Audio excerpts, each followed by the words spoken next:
When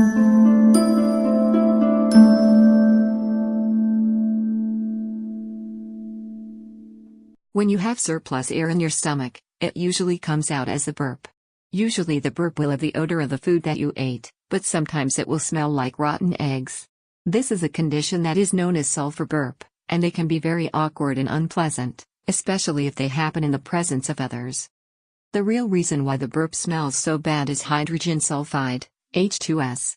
If you eat foods that have sulfur proteins in them, then you may find yourself burping hydrogen sulfide, which smells like rotten eggs.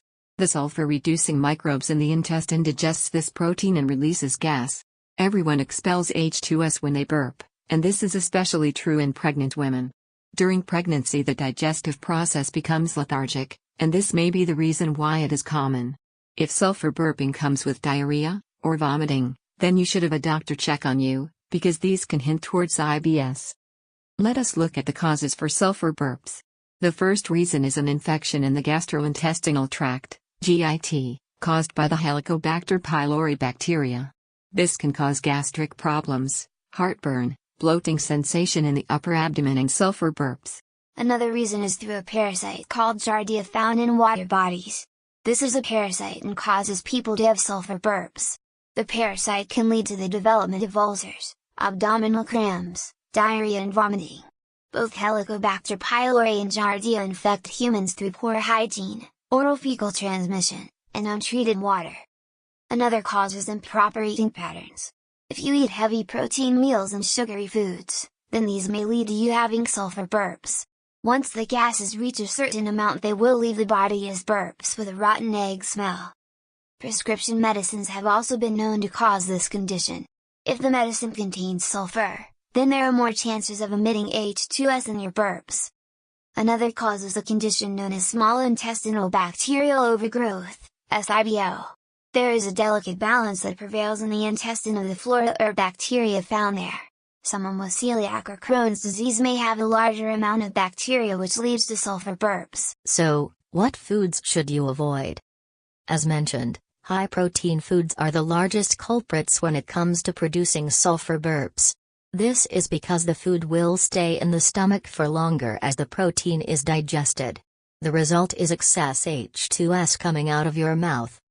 So, if you are going in a social setting, avoid garlic, onions, tomatoes, broccoli, whey protein, peas, sweet potatoes, asparagus, cabbage, beans, soy, etc. You should also avoid red meats, canned foods, eggs and dairy products.